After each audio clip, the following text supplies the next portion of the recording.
আগামী 100 বছর না, 1000 বছর পরেও এই মাটি যদি টিকে, তো মনে রাখো এই মাটি শহীদ শরীফ উসমান হাদি রহমতুল্লাহ আলাই, আমার দেশের এই মাতৃভূমির এই ইমানদার যুবকের নাম আগামী 1000 বছর পরেও শ্রদ্ধার সাথে কলিজায় কলিজায় স্মরণ হবে। পৃথিবী তাকে মনে রাখবে। হ্যাঁ হ্যাঁ, মনে রাখো বাবা, এই যুবক ইমানদার ছিল। 33 বছর বয়সী এক যুবক, যে সুনির্দিষ্ট কোনো রাজনৈতিক দলের সদস্য ছিল না, যে একাই মেহনত করে গেছে আধিপত্যবাদের বিরুদ্ধে, আগ্রাসনের বিরুদ্ধে, মাতৃভূমির প্রতি ইঞ্চি জমিন হেফাজত করতে চেয়েছে। তার সামর্থ্যের সবটুকু দিয়ে সে বলেছে, সে পাক্কা নামাজি ছিল, 5 ওয়াক্ত নামাজ পড়ত, ফজরের নামাজ প্রতিদিন জামাতে পড়ত, ফজরের নামাজ ক্যাম্পেইন করত, সাথীদেরকে ফজরের নামাজের জন্য উঠাইতো, ফজরের নামাজের বন্ধুদেরকে সাথে নিয়ে এরপরে ঢাকা 8 সংসদীয় আসনে ওয়ার্কিং করত প্রতিদিন ফজরের নামাজের পরে। তুমি খবরে দেখো, তুমি শুনো, দেখো এক যুবক একই সাথে ঈমান এবং দেশপ্রেম দুইটাই তার মধ্যে সমান তালে ছিল। মাতৃভূমির প্রতিও প্রচণ্ড টান ছিল, দেশের আজাদি স্বাধীনতা সার্বভৌমত্বের প্রতিও তার কলিজা ভরা মহব্বত ছিল, আল্লাহর প্রতিও তার মজবুত ঈমান ছিল। আল্লাহ বলে, যুবক তুমি চেয়েছো মাত্র, সে বলছে আমি যদি 500টা ভোট পাই, 5000 ভোটও পাই, তো আমি প্রথমবার দাঁড়াইছি, আমি সার্থক মনে করব। আসমানওয়ালা রব বলেন, আমি তোকে 18 কোটি মানুষের ভালোবাসা দিয়ে দিলাম, যা গোটা মাটির ভালোবাসা দিয়ে দিলাম। তুমি যুবক চেয়েছো 500 ভোট, আলহামদুলিল্লাহ আলহামদুলিল্লাহ। কি আশ্চর্য যুবক বলো, এই দেশের লক্ষ আলেম, মুফতি, মুহাদ্দিস, ইমাম, খতিব, মুয়াজ্জিন, ওয়াইজ, পীর, বুজুর্গ, আউলিয়া, তালিবে ইলম, হাফেজে কোরআন, আল্লাহর দ্বীনের সবাই, আবার সাধারণ থেকে সাধারণ মানুষ, রিস্কাওয়ালা, ট্রাকওয়ালা, ঠেলাওয়ালা, কুলিওয়ালা, দিন মজুর, বুড়া মানুষ, জওয়ান মানুষ, বাচ্চা মানুষ, সব তার জন্য চোখের পানি ফেলে অঝরে কাঁদছে। এজন্য যুবক, মরিলে এমন মরাই মইর, বাঁচলে এমন বাছাই বাইছ। নারী দেখে দেখে মরে যাইবা, এমন সুন্দর শেষ করে দিলা হায়াত। উলঙ্গ ছবি দেখতে দেখতে আব্বা মরে যাইবা, নর্তকী দেখতে দেখতে। অথচ নারীর চাহিদা তো স্বাভাবিক চাহিদা, এটা তো আল্লাহ প্রত্যেকের পূরণ করছে।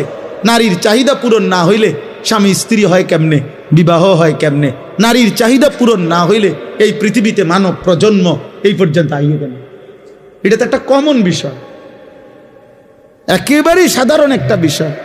এইটার জন্য নিজে বুঝি এত চরিত্রহীন হয়ে যেতে হবে? ছি ছি ছি ছি ছি বেটা, থো বেটা, খা পুরুষ, অপদার্থ বেটা। এত সুন্দর যৌবন, যে সময় নিজেকে গড়া, দেশ গড়া, জাতি গড়া, রাষ্ট্র গড়া, আল্লাহর দ্বীন কায়েম করা, ইসলামের জন্য কিছু করা, আখিরাতের জান্নাত গড়া, সব কিছুর সর্বোত্তম সময় যৌবন। যুবক চাইলে নিজেকে গড়তে পারে, যুবক চাইলে দেশ গড়তে পারে, যুবক চাইলে সমাজ গড়তে পারে, যুবক চাইলে রাষ্ট্র গড়তে পারে, যুবক চাইলে আখিরাত জান্নাতও গড়তে পারে। এটা আল্লাহ প্রদত্ত শক্তি। আল্লাহ নিজে বলছেন, সুম্মালি তাবলুগু আশুদ্দাকুম, আমি আল্লাহই তোমাদেরকে যৌবনকালে শক্তির পূর্ণতা দিয়েছি।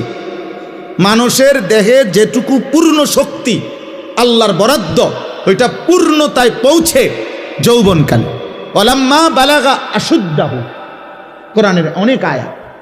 বালাগা, আল্লাহ বলেন শক্তি তার পূর্ণতায় পৌঁছলো মানে যৌবনকাল।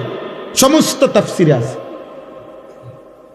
তাহলে কোনো মানুষকে আল্লাহ তাআলা যৌবনকালে পূর্ণ শক্তি দেয়, তো এই পূর্ণ শক্তি শুধু বেডি সাউনের লাগে? এ কদ্দুর কাম, ছি ছি বেট। পূর্ণ শক্তি যখন, তখন তুমি 8 ঘন্টা শুধু বুট বাদাম খাইলা। পূর্ণ শক্তি যখন, তখন তুমি এই বন্ধুদের আড্ডায় সারাটা রাত শুধু মোবাইল দেখতে দেখতে শেষ করে দিলে।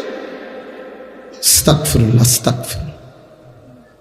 ছেলে হইলেও বুঝছো, আমি কোনো নির্বাচনী ক্যাম্পেইন করতে আসি নাই, আমি কোনো মার্কার পক্ষ হয়ে আসি নাই বাবা, আমি নিজেও কোনো প্রার্থী না। অতএব আমি শুধু বুঝাইতে চাই, তোমরা অনেক যুবক আসছো, কিশোর আসছো, তোমরাই জানো তোমরা কেন আসছো। যদি বলো আল্লাহর জন্য আসছি, যদি বলো হুজুর কোরআনের কথা শুনতে আসছি, তাইলে বাপ তোমরা বলো আজকে যারা এতগুলো ছেলে আসলা, কিন্তু এর মধ্যে অগণিত ছেলে আজকের মাগরিবের নামাজ পড়ো নাই, তাইলে তুমি কেন আসলা আব্বা? তুমি তো আল্লাহ চেনো না। তুমি কি শোনো নাই কোনোদিন মুসলমানের বাচ্চার উপরে নামাজ ফরজ? তোমার মা বলে নাই, তোমার বাবা বলে নাই, তোমার মক্তবের হুজুর বলে নাই, তোমার জুমার নামাজের বয়ানে ইমাম সাহেব শুনায় নাই, তোমারে কেউ আল্লাহ চিনায় নাই? এই সমাজে যেখানে চারিদিকে মসজিদ, চারিদিকে কম বেশি মাদ্রাসা আছে, প্রত্যেক পাড়ায় মহল্লায় এলাকায় গলিতে গলিতে আলেম ওলামা আছে, হাফেজে কোরআন আছে, ইমাম মুয়াজ্জিন আছে, তোমার বংশের কত লোক নামাজ পড়ে, এত নামাজের পরিবেশের ভিতরেও তুমি আল্লাহ চেনো না? তো তুমি নাফরমানদের জায়গায় গেলে কি করবা? যেখানে ডানে বামে যেখানে কেউ নাই ইমানদার, সেখানে শিরিকের অঞ্চলে, কুফরের অঞ্চলে, মুশরিকের কোনো এলাকায় যদি এই যুবক যায়, আপনি বলেন সে কি করবে? বুঝেন নাই কথাটা? যেখানে তার চারদিকে নামাজের পরিবেশ, তার বাবা মা নামাজ পড়ে, তার দাদা দাদি নামাজ পড়ে, তার নানা নানি নামাজ পড়ে, তাগো গ্রামের কত মানুষ নামাজ পড়ে, সে যেই রাস্তা দিয়ে যাও প্রত্যেক নামাজের ওয়াক্তে একজন দুইজন চারজন মানুষ হইলেও দেখে যে এরা নামাজ পড়ে আসে, আজান শুনতেছে। ইন্ডিয়ার এমন অসংখ্য, ইন্ডিয়ায় এখনো এমন অসংখ্য এলাকায় প্রদেশ আছে যেখানের মানুষ মুসলমান জন্মের পর থেকে কোনোদিন প্রকাশ্যে মাইকে আজান শুনে নাই, নিষিদ্ধ। আমি তো ইউপি গেছি, দেখছি সেখানে মাইকে আজান নিষিদ্ধ। তাইলে আমার বলার উদ্দেশ্য হলো ভাই, এটা বুঝতে শেখো ভাই। পৃথিবী বিখ্যাত, সারা পৃথিবী বিখ্যাত এই কওমি মাদ্রাসার মূল যেই প্রতিষ্ঠান দারুল উলুম দেওবন্দ, ওইটা যেই প্রদেশে, ইউপি, ওই প্রদেশে প্রকাশ্যে মাইকে আজান নিষিদ্ধ। তাহলে যেই অঞ্চল ইউরোপ, আমেরিকা, যেখানের চারিদিকে মুশরিক, যেখানে চারিদিকে উলঙ্গ অর্ধ উলঙ্গ মানুষ, যেখানে জিনা ব্যভিচারের স্বাভাবিক ফ্রি মিক্সিং, যেখানে যৌনাচার স্বাভাবিক বিষয়, ছেলে মেয়ে সম্মত হলে কোনো পাপ নাই, কোনো অপরাধ নাই, রাষ্ট্রীয় কোনো বাধা নাই, সমাজের কোনো বাধা নাই, কারো থেকে কোনো নিষেধ নাই, তো সেখানে তুমি গেলে কেমনে টিকবা? তোমার মাতৃভূমি চারিদিকে মুসলমান, এখানেই আশ্চর্য। মানে আমি অনেক চিন্তা করি, আমার অনেক ভাবনা এটাই। এই 18-16 বছর আর 20 বছরের ছেলে যেগুলো এক ওয়াক্ত নামাজ পড়ে না, আমার কাছে মনে হয় মানে তার চাইতে বড় গাদ্দার মানুষ হইতে পারে। আরে বাপরে বাপ, তার মতো নিকৃষ্ট গাদ্দার, কারণ এতে শক্ত গাদ্দার, কারণ তার চারিদিকে ইসলাম আর পরিবেশ, মসজিদ, মাদ্রাসা, তার বংশের ফ্যামিলির, তার আত্মীয় স্বজনের অগণিত ব্যক্তি নামাজ পড়ে। তার স্বাস্থ্য হয় হয়তো হাফেজে কোরআন, খবর নেই, তার বাতিজা একজন আছে হয়তো হাফেজে কোরআন, তার ঘরের অনেকেই আশেপাশে নামাজ পড়ে, আজান হয়, তাগক বাড়িতে হুজুর আইয়ে যায়, তাদের এলাকায় আলেম ওলামা ঘোরে, এত কিছুর ভিতরে তার মা মুসলমান, বাবা মুসলমান, কিন্তু এই জানোয়ার এত শক্ত হারামি, তার কলিজার মধ্যে এমন শক্ত পাথর, এত বড় পরিবেশ থাকতেও এক ওয়াক্ত নামাজ পড়ে না। এটা মুসলমানের বাচ্চা হয় কেমন? ছি ছি ছি ছি বেটা, ছি বেটা, থু বেটা তোদের কপালে, বেটা বেনামাজি তোদের কপালে থুতু মারলাম বেটা, থুতু তোর কপালে বেটা, থু মারলাম তোর কপালে বেটা, বদনসিব বেটা। আল্লাহ না চিনলে মানুষ হয় নাকি? আবার মালিক না চিনলে? আরে বেটা, মানুষ কৃতজ্ঞতা বোধ যার নাই, দুনিয়ার মানুষ পরিভাষার মধ্যে তাকে মানুষ বলে না।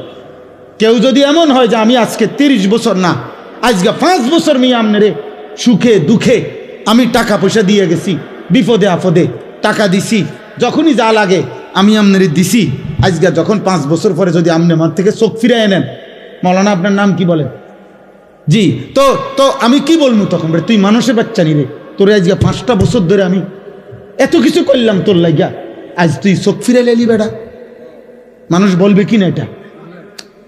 তাহলে দুনিয়াতে বেটা কদ্দুর ভাত মাছ খাওয়াইয়া দুনিয়াতে কয়টা টাকা, হয়তো মাসে 2000 দিছে, আর কি তা শীতকালে একটা কম্বল কিনা দিছে, একটা জাম্পার কিনা দিছে, তার বউ বাচ্চার লেগে কদ্দুর বাজার সদাই করে দিছে।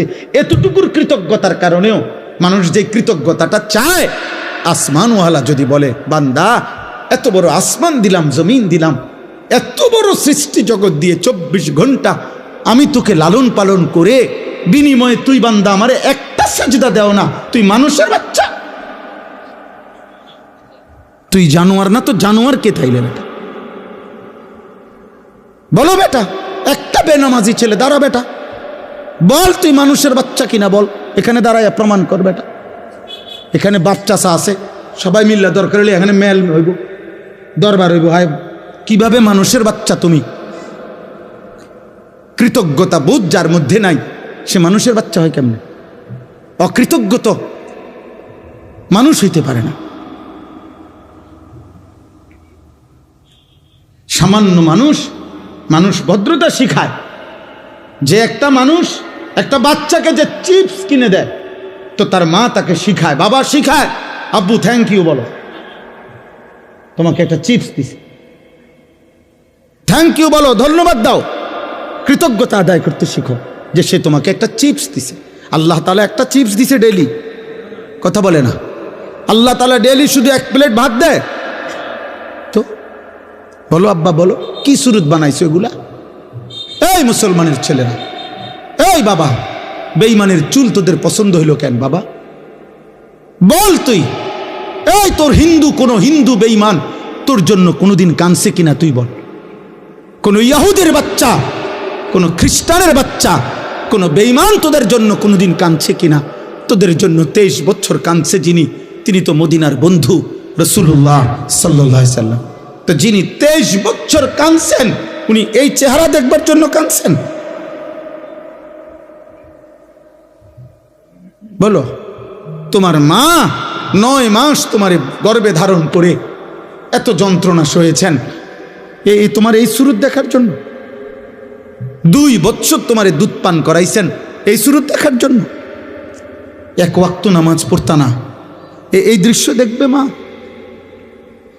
কোন মাকে যদি বলে যে মা তোর ফুত এত নষ্ট হইল কেমনে, তোর ফুত এত বড় অসভ্য হইল কেমনে, 1 ওয়াক্ত নামাজ পড়ে না, আহা, সেই মা যদি একবার দীর্ঘশ্বাস ফেলে বলে ফেলে, ওই মা, ফুত তুই আমারে কি বেজ্জতি করলি, বলেন? এটা যদি কোনো মা বলে ফেলে, তো এই অভিশাপ আল্লাহর আরশ পর্যন্ত পৌঁছতে কতক্ষণ লাগবে?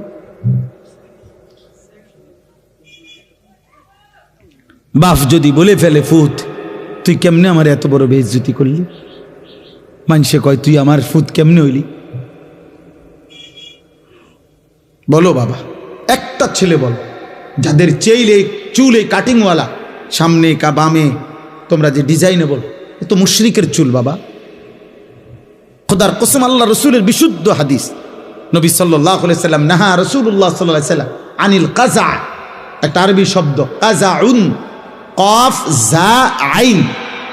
সাহাবারা জিজ্ঞেস করছে, ওয়ামাল কাযা ইয়া রাসূলুল্লাহ, এই কাযা মানে কি, যেটা আপনি নিষেধ করেছেন, নবীজি নিষেধ করেছে?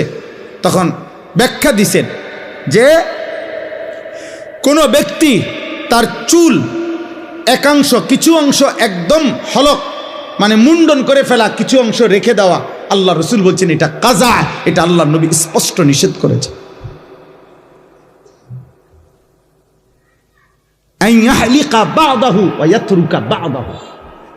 কিছু অংশ হলক, কিছু অংশ কি রেখে, এটা কি হুজুর এই চুল না? তুমি পুরা মাথা কামায় এলো, নাহলে পুরা মাথা চারদিকে সমান চুল রাখো, নয়তো পিছনে বাবরি রাখো। কিন্তু তোমরা এটা কি রাখছো বাবা? তোমরা বলো, কার থেকে নিচ্ছ? সেলুন থেকে, নাফিদ থেকে, সিনেমার কোনো নায়ক থেকে, মোবাইলের কোনো ডিজাইন থেকে, ফুটবলের কোনো খেলোয়াড় থেকে? ছি ছি ছি ছি, এত নিচে নেমে গেল বিবেক, রুচি এত নিচে নেমে গেল, এত নিকৃষ্ট রুচি। তোর বাবা তোর পছন্দ হয় না বাবা? তোর দাদার চলাফেরা তোমার পছন্দ হয় না? তোমাগো গ্রামের মসজিদের ইমাম সাহেবের চলাফেরা পছন্দ হয় না? তোমাগো গ্রামে যত হুজুর আসে, আলেম আসে, ওনাদের চুল চেহারা তোমার পছন্দ হয় না? তোমার এলাকার কোনো আউলিয়া পীর বুজুর্গ যদি কোনোদিন দেখে থাকো, তো তাদের চুল চেহারা তোমার পছন্দ হয় না? কারোই ভালো লাগলো না? কোনো মুসলমানের চুল চেহারা তোমার ভালো লাগলো না? তুই বেঈমানের মতো পছন্দ করলা। আজকে কাটো, আজকে নিয়ত করো, আজকে নিয়ত। আর নাই তো মনে রাখো বাবা, যদি মনে করো তুমি পাত্তা দিলা না, কোনো অসুবিধা নাই, কোনো অসুবিধা নাই। আল্লাহ তাআলা সেদিন নবীজিকে বলছিলেন, বন্ধু কালেমার দাওয়াত আপনি সকলকে দেন, বাকি ইসলামের বিজয়ের জন্য আপনার সাহাবী লাগবে কয়জন, কারা কারা আগামী দিনে পৃথিবীময় ইসলামের পতাকা ছড়িয়ে দেওয়ার জন্য এই লোক যা লাগবে সেটা আমি বাছাই করে নেব, আপনি দাওয়াত দিতে থাকেন। এই জন্য আল্লাহ তাআলা বলছেন, বন্ধু আবু জেহেলকে আপনি দাওয়াত দিছেন, আবু বকরকে আপনি দাওয়াত দিছেন, ওমরকে আপনি দাওয়াত দিছেন, আবু লাহাবকে আপনি দাওয়াত দিছেন, বাকি আমি আবু বকরকে নিলাম, আবু জেহেলকে নিলাম না, ওমরকে নিলাম, আবু লাহাবকে নিলাম না। আমার ইচ্ছা। এই জন্য দোস্ত তোমরা মনে রাখো বাবা, আপনাদের সবাইকে বলি, আমাকেও বলি, প্রত্যেকেই মনে রাখবেন 1450 বছর ধরে ইসলাম আছে, ছিল, আগামী দিনেও থাকবে। ইসলামের বিজয় হবে, কালেমার বিজয় হবে। মাহাদি এই পৃথিবীতে আসবে, দাজ্জাল প্রকাশ পাবে এবং দাজ্জাল নিহত হবে। ইয়াহুদীদের শেষ ব্যক্তিটা নিহত হবে। সারা পৃথিবীময় আরেকবার খোদার কসম, নবীর ভবিষ্যৎবাণী, যদি কিয়ামত, আল্লাহ রসুল বলছে ইসরাফিল ফু দেওয়ার আর একদিন যদি বাকি থাকে, নবীজি বলছেন তবুও আমার উম্মত বিশ্বাস করো যে মাহাদি আসবে, আর মাহাদির নেতৃত্বে সারা পৃথিবীতে আরেকবার ইসলামের খেলাফত, ইসলামের পতাকা উড়বে, যদি কিয়ামতের আর একদিনও বাকি থাকে। এটা হবে। কিন্তু তোমাদের মতো অনেক ছেলে মনে রাখো, চরিত্রহীন, লম্পট, জুয়ারি, মদখোর, নেশাখোর, নারী লুভি, উলঙ্গ ছবি দেখায় অভ্যস্ত, বেঈমান মুশরিকের চাল চলন, চুল চেহারা হতে পারে যুবক, তোরে নেবে না খোদা, তোরে ছাড়াই ইসলামের বিজয়। সেদিন আবু জেহেলকে ছাড়াই ইসলামের বিজয় হয়েছে, আবু লাহাবকে ছাড়াই ইসলাম বিজয় হয়েছে। অতএব আল্লাহর জন্য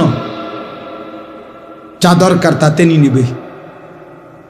পৃথিবীর কেউ জানতো না এই শহীদ শরীফ উসমান হাদি রাহিমাহুল্লাহু তাআলা, এই ইমানদার যুবক এত সাহসী ছিল, এত ইমানওয়ালা ছিল, এত বেশি হিম্মতওয়ালা ছিল।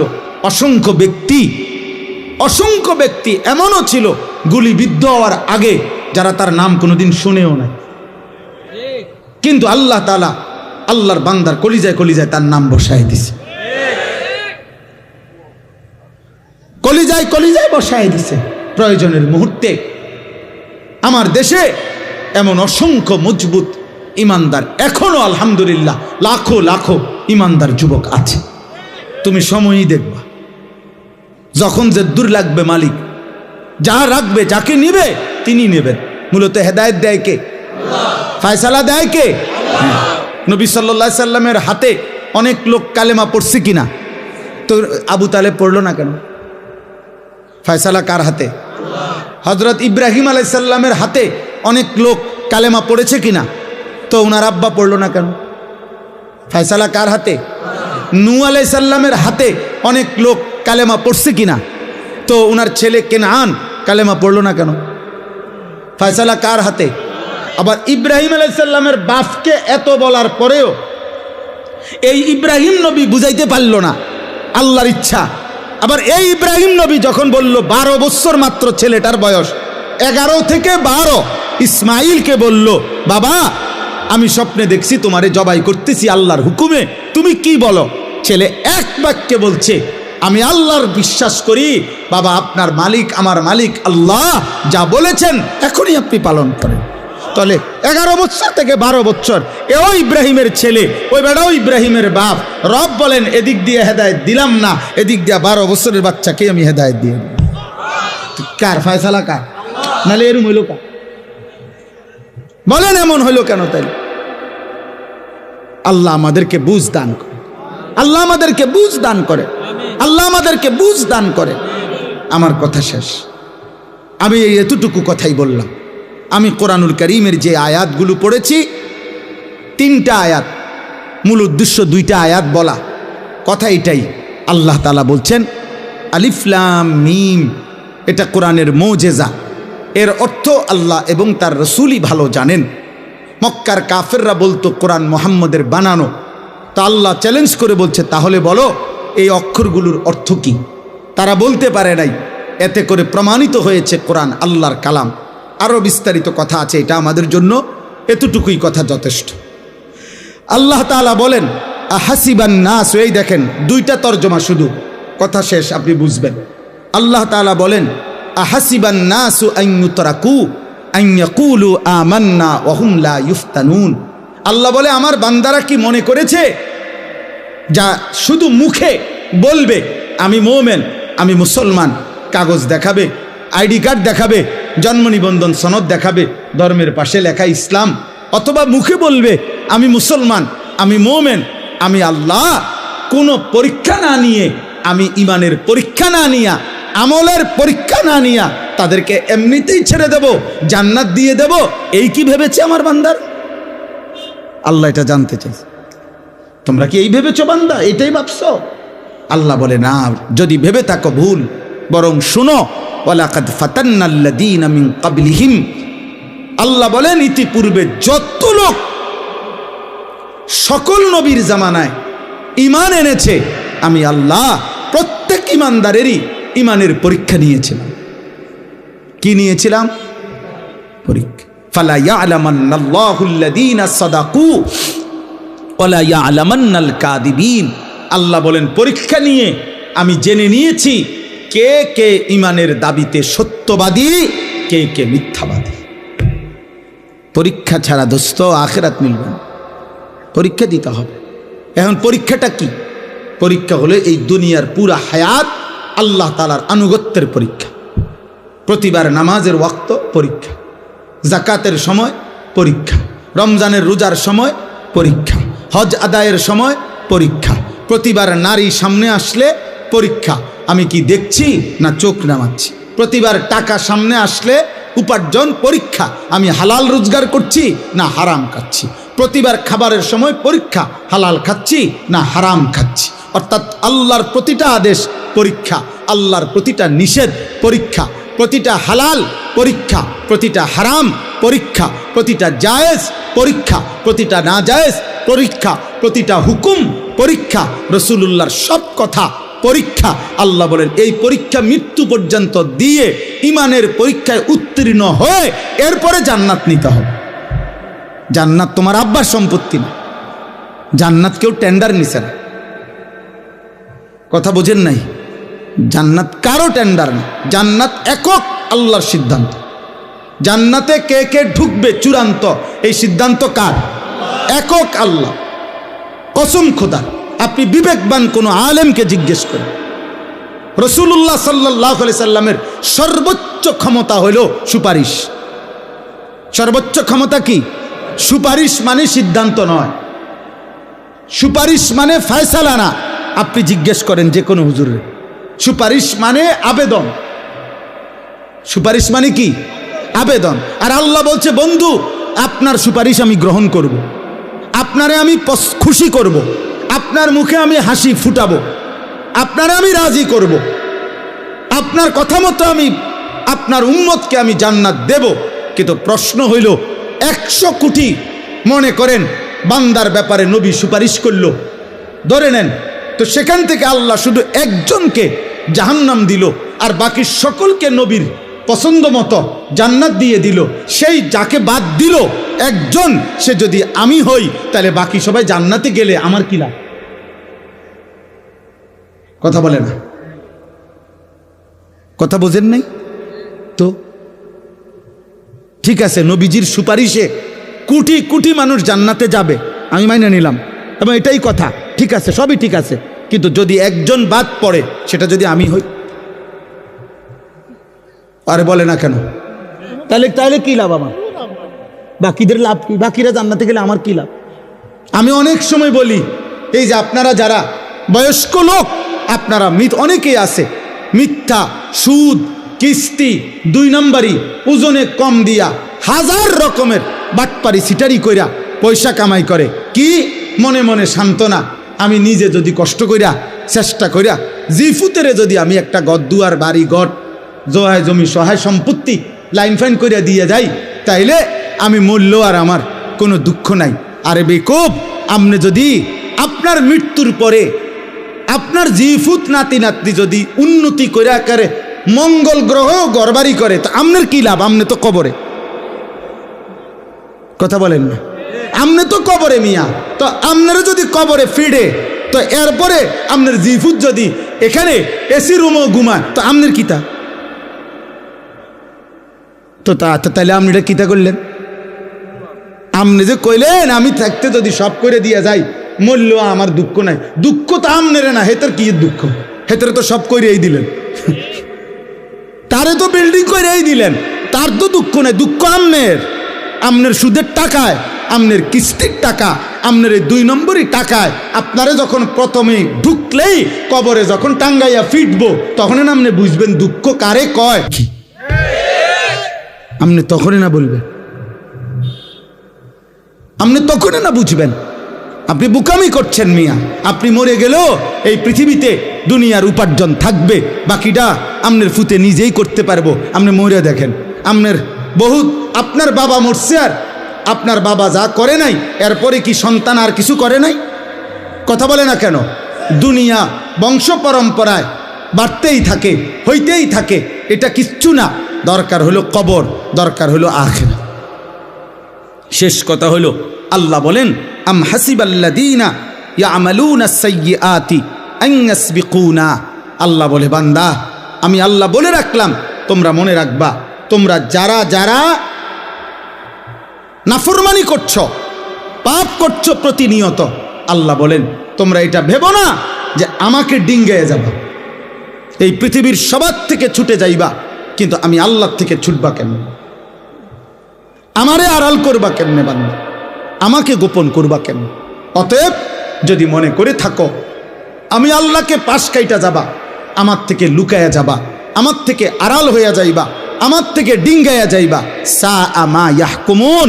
আল্লাহ বলে এটা তোমাদের ভুল সিদ্ধান্ত, মন্দ সিদ্ধান্ত, বোকামি করছো।